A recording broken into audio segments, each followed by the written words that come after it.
video, we're going to replace a vacuum pump in a JVR Vac310. These instructions will also work for a Vac100 pump replacement, a Vac110. There's going to be subtle differences, but I'll explain that as we go. So here's our new pump here. It comes equipped with the ends to power it up, so we don't have to do anything in the electrical box here. What we're going to want to do first is remove the back cover. So the cover's already removed on this guy. Take that cover off. Even before doing that, disconnect the electrical cable here. And then we want to make sure it's on a nice solid table, and then we want to lift up the back end. If you have someone to help you, you can lift up the whole machine to give you extra more room and then prop it up with a couple blocks. Since it's just me, what I can do is just lift up the back and set it on a block, make sure it's solid and it's not going anywhere, and that'll allow us to get access to the feet on the bottom. So tools for this pump, you just need a short Phillips screwdriver. It could also be a flat, something that's on the shorter side. I have a full-size Phillips, but you could do everything with the short. And then a stubby, but it doesn't have to be a stubby, but a 12mm wrench. So that's all you need to do this pump change. So with it propped up, what we're going to do is go on the underside here, and I already got these loosened up, but there's going to be 3 nuts for the feet. 1 here, and then 2 on the back side here, in between these 2 brackets. Once I remove it, you'll see the studs sticking down. So once those 3 nuts are off, and then again, that's the 12mm wrench, then the pump is no longer attached to the machine. So what I'm going to do is lower this, and ideally the table that you're on will have a little bit more distance on the front. I'm going to inch this forward a little bit. But then you just got to lift the pump up and out of its holder and drag it out. The electrical will be able to disconnect after the pump is out, and same thing with the hose. So I'm just going to balance it here, and as you can see, we've got plenty of room here. This hose can get disconnected at this point. Again, your Phillips. Just loosen this up. And they put a little bit of sealant on here. So you're gonna just have to break that seal. Just grab onto the hose and give it a twist back and forth, and you'll be able to pull that guy off. When we put the new one on, just tighten down the hose clamp real good. You could use a little bit of silicone if you want around the hose. But we just know from experience, as long as you make sure that that hose clamp is nice and tight, it will give you a good enough seal around that fitting. So the electrical now, we've got that hose disconnected. The electrical, you just gotta trace it out. And there's a contactor in here.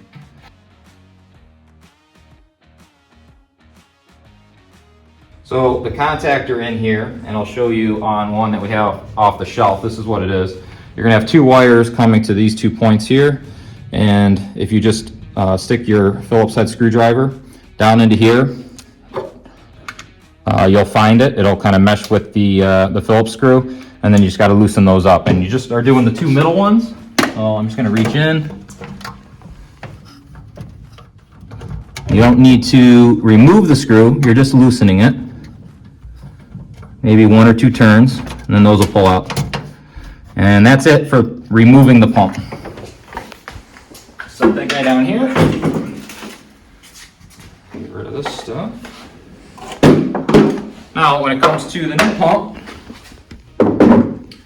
you're going to get it. I took it out of the box and I already put the feet on. So what you're going to need to do, once you get it out of the box, you can tip it on its side. It doesn't have oil in it, so you don't have to worry about it. And the 3 feet do not come installed. 2 of the feet are identical. They look like that. One of the feet is going to be a little bit longer, and it's going to have the nut kind of sticking out the bottom. This one gets installed on the exhaust box. This is the exhaust box. And the 2 that are the same get installed here. The shorter thread goes inward. So you're threading in the shorter thread. And you don't need to crank these, just snug them down by hand. And then that's all set to go. I would wait until this is in the machine to actually put oil in it, just because as you're putting it in the machine, you might be tipping it and doing some weird things with it. So it'll just prevent any chance of oil spilling out of it or getting somewhere it's not intended to be. So first thing first, is going to be basically reverse order of removing it. So we're going to hook up our electrical connection first. Now, good thing is this pump, you can hook it up either way. So it's going to come out one way, blue and black is going to be in a, and your colors, wire colors might even be different. But it can go back either way, so the color doesn't matter for hooking up the pump. What does matter, it has to go back into the same 2 points on the contactor, so those 2 middle points. Now, if you go to put this in, what you need to do is make sure that the fork gets underneath the this metal piece here that's kind of like U-shaped. So let me grab the other contactor to show you. So you can see this U-shaped metal plate, it needs to fit underneath there. So if it's too tight, like this one, they're tightened down, it's not going to fit under there. So you just got to loosen up a little bit more. You'll know for sure once it's in, because if it's not in correctly, when you go to pull it, it'll just fall right out. So I'm going to get it in there, and you want it in all the way. And while you're holding it, just snug down on the screw. I usually don't worry about giving it a final tightening until I get the 2 in.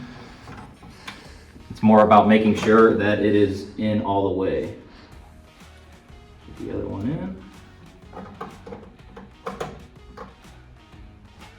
Okay, I got him in there. Now I'm just gonna go back and give them another turn and make sure they're nice and snug. And then finally just give it a good tug and make sure they don't pull out. So that's all set. Hose, reinstall the hose. Make sure that's pushed on as far as you can go. And then bring the hose clamp around and give that guy a good tightening.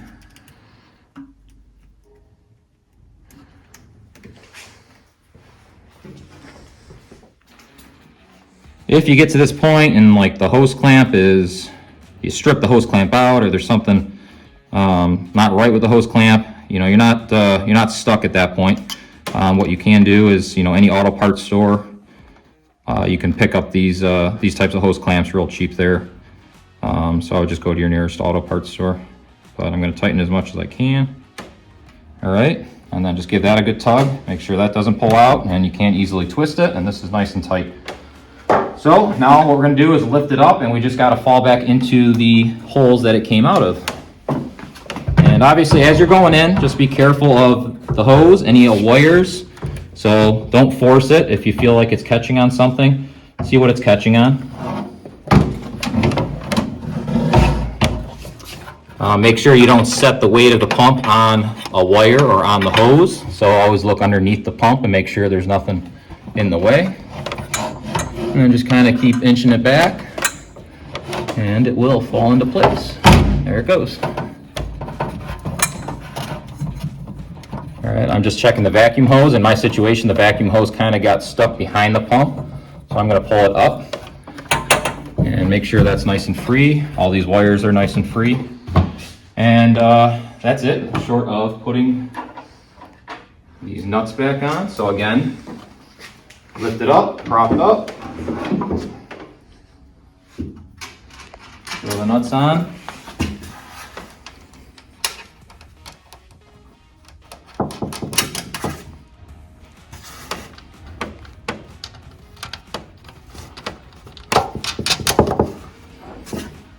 Snug them down. They don't need a lot. Just give them a nice little snug.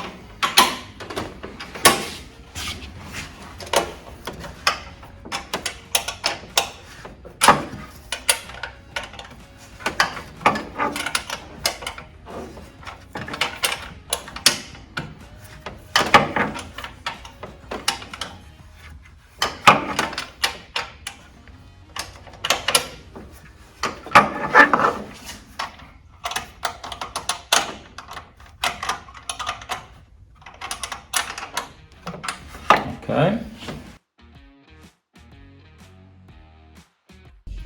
So the last thing you need to do is fill this guy up with oil. So this would be sent with your pump. So if you took it out of the styrofoam packaging, make sure that the packaging is not just tossed. This will be inside the packaging. Take off the oil fill, which is located right here on the front. Yours might be red. Remove that. Use the funnel that came with the machine originally to fill that up. You're just getting it to the 1/2 to 2/3 line on the fill, and you'll be all set to go. If you have any questions in regards to filling with oil, you can check out the VAC100 and 110 oil change videos. That'll kind of give you a little bit more guidance. But if you have any questions, certainly give us a call, and thanks for watching.